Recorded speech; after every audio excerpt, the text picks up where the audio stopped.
Story 1. Chronic fatigue. I am lucky not to be housebound or bedridden and to have parental support, but one viral infection can take so much life from you. Story 2. Polycystic ovary syndrome makes every day a living hell. I cannot enjoy food that other people get to enjoy.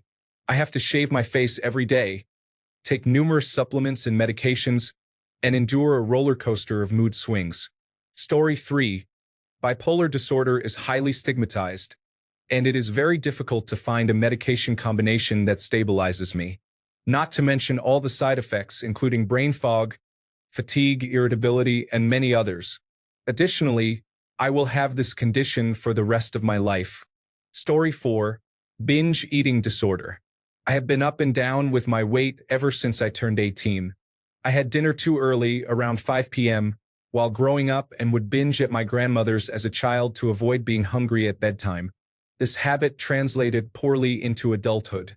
My highest weight has been 272 pounds. My lowest has been 165 pounds. I am currently at 230 pounds and hoping to be at a normal weight again by the end of next year. Story 5. Misophonia, also known as noise sensitivity. I have many chronic conditions, but if I could get rid of that one, my quality of life would be amazing. Story 6. Borderline personality disorder and bipolar disorder at the same time. It is not quirky or cute. It feels like physical pain in my emotions and brain. The fear of abandonment and perceived abandonment is real. Story 7. Borderline personality disorder.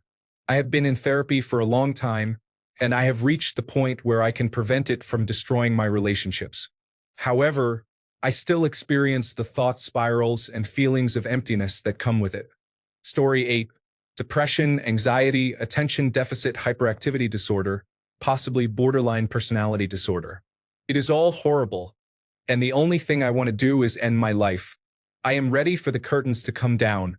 Lights out. No more participation in this world. Please, I do not need an afterlife. I do not care. Just shut me down, turn me off. I do not want to be here anymore. Story 9. Rheumatoid arthritis affects both hands. I cannot grasp anything, and my fingers ache most of the time. I drop and break items constantly. Buttons, zippers, tweezers, and holding my phone are difficult if not impossible. There are many things I can no longer do for myself, but I am still here, and I am grateful for that. Story 10. Autism can be challenging. High-functioning autism can be even more difficult because you are aware of it, understand the behaviors it causes, and still find it hard to manage. Story 11.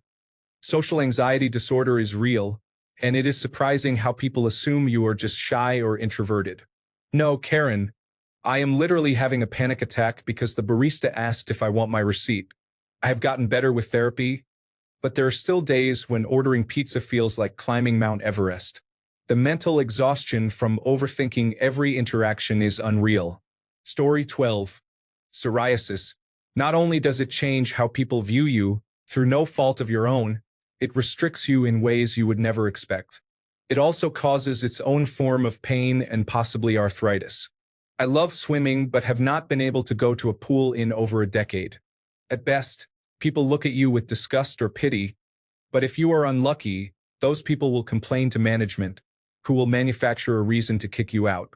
Now, the only time I can go out without facing that is by driving an hour to the ocean and putting on a wetsuit. Story 13. Epilepsy is fairly controlled, but the thought of having another tonic-clonic seizure, especially now that I have a baby, is terrifying. Story 14. Borderline personality disorder is extremely painful and ruins all my relationships. I recently came off life support after an attempt because the pain and guilt of this disorder are unbearable.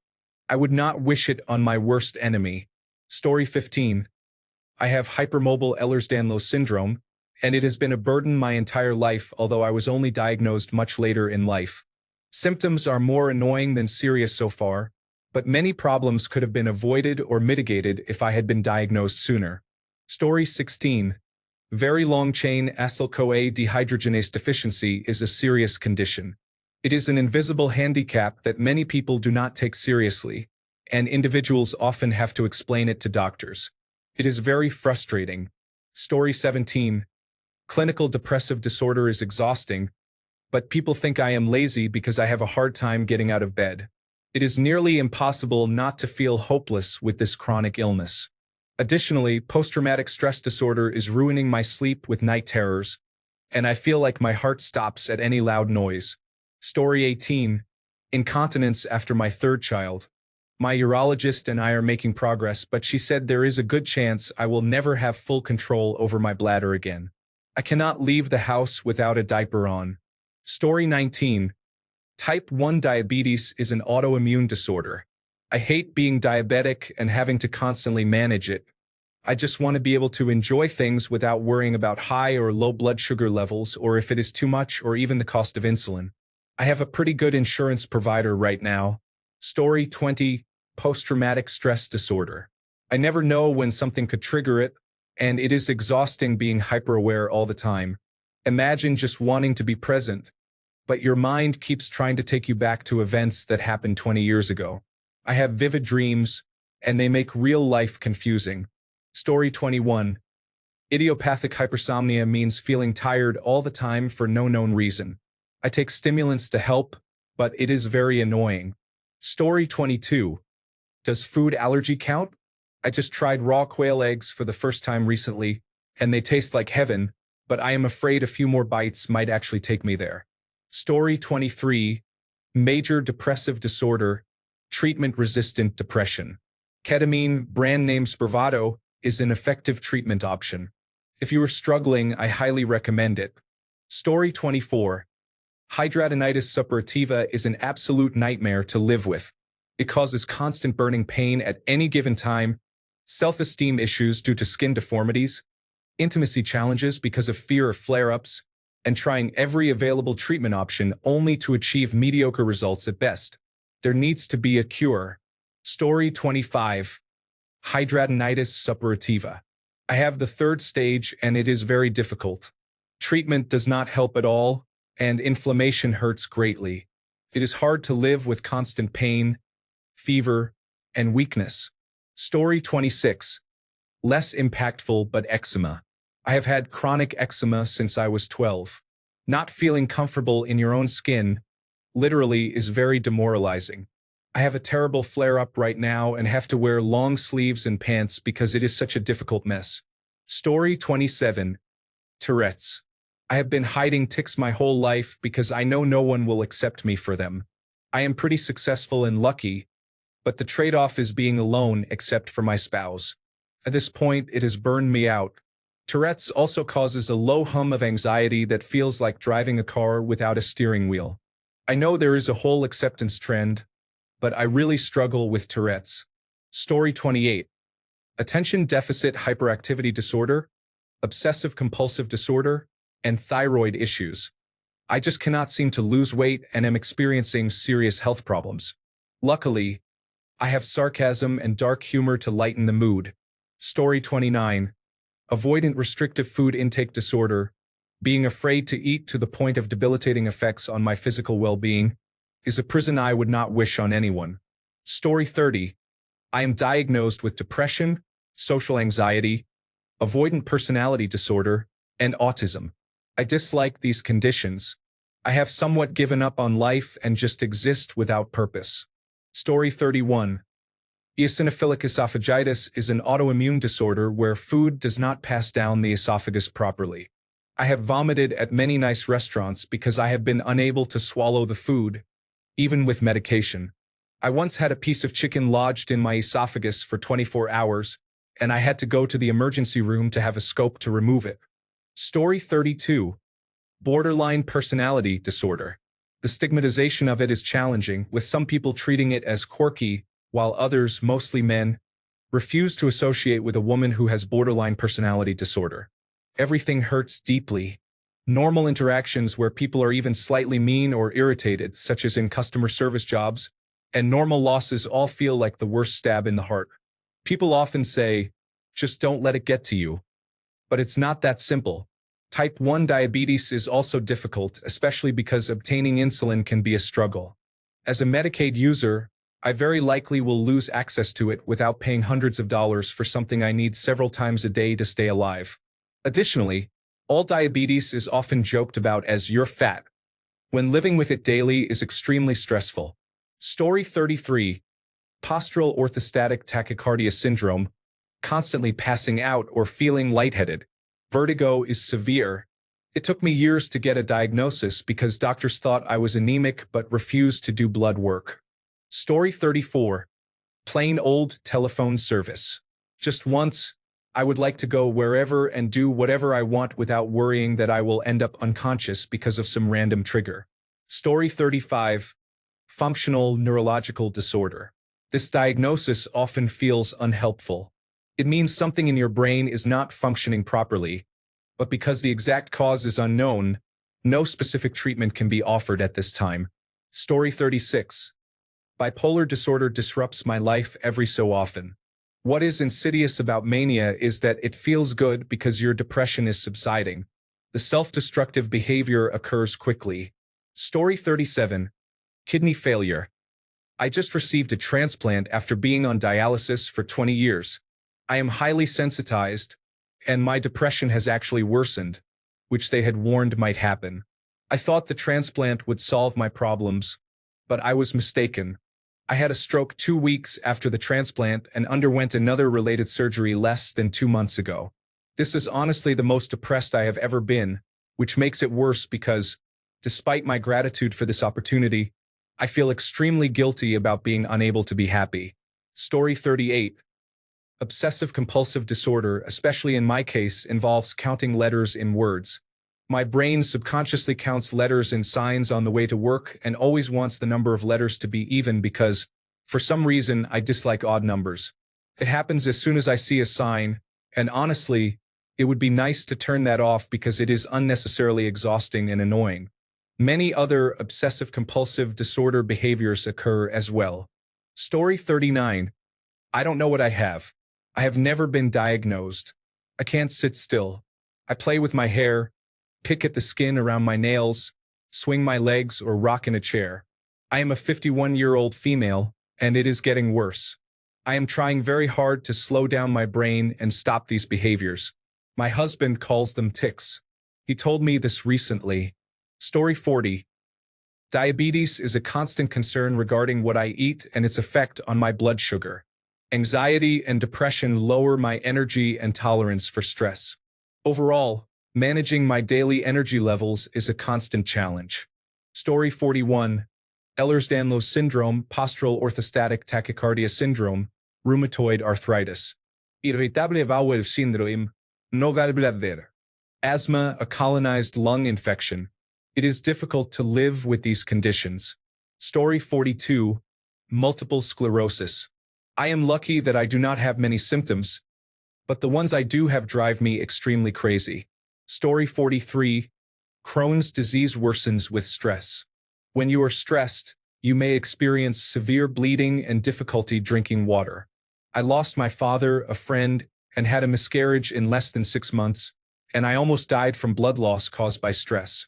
I am still receiving infusions to replenish all the iron I have lost. I hate that I have to live with this condition forever.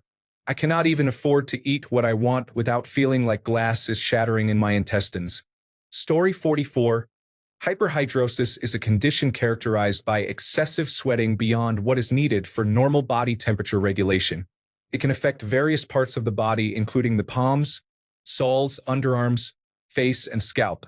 While it can be a normal response to heat or exercise, hyperhidrosis involves sweating even in cool environments or at rest. This excessive sweating can cause social anxiety, embarrassment, and interfere with daily activities. Story 45. Of all the disorders I have experienced, bipolar disorder, substance dependence, and severe attention deficit hyperactivity disorder have been the hardest to live with. Additional information for people suffering from similar issues. Finding the right medication was a real struggle. Because of my history with stimulant addiction, I could not get attention deficit hyperactivity disorder medication at first, and even getting a diagnosis was tough. I ended up trying around 10 different medications, including lithium, olanzapine, synthetic opiates, and several antidepressants. After about 18 months of battling cravings from a heavy cocaine addiction, I finally was prescribed methylphenidate and convinced my psychiatrist to stop lamotrigine, which had completely killed my libido. Now I feel stable and my libido has returned. I do not take any downers anymore, so I have to watch out for manic episodes, but right now methylphenidate is working really well for me. It calms my anxiety and makes me more socially aware. I know tolerance could become an issue down the line, but for now, things are much better. Can get better. Just keep working. Story 46. Let's see, 2 autoimmune diseases, bipolar disorder, attention deficit hyperactivity disorder, and asthma.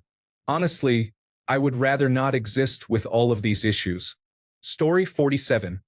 Attention deficit hyperactivity disorder, autism spectrum disorder, obsessive compulsive disorder, generalized anxiety disorder, post-traumatic stress disorder, sleep disorder. All diagnosed professionally. I am not self-diagnosing like some social media users. I truly struggle with my brain and wish I could escape it. Story 48. Borderline personality disorder. I literally got so upset today to the point I slammed my hand into a solid slab of concrete 6 times. I broke my hand. Story 49. Post-traumatic stress disorder. It is not easy having to relive my sexual abuse repeatedly. What is not often shared is that the flashbacks cause you to constantly question your own memory and wonder if the events really happened or if they were as severe as they seem. One of the assaults left a permanent scar on my body. Even with that scar, I still convince myself that I made it up. I continually question which parts of the memories are real and which parts come from flashbacks. Story 50. All of what I have, more than 3 things, but I won't name them because I don't want to be called a liar. If I had to pick, it would probably be bipolar disorder type 1. The constant cycle. Feeling stable, feeling better, stopping medication, becoming manic, ruining your life, getting depressed afterward, dealing with the consequences, feeling terrible, restarting medication, getting stable, and then it repeats. I don't have psychotic symptoms, but I'm sure it's worse for people who do.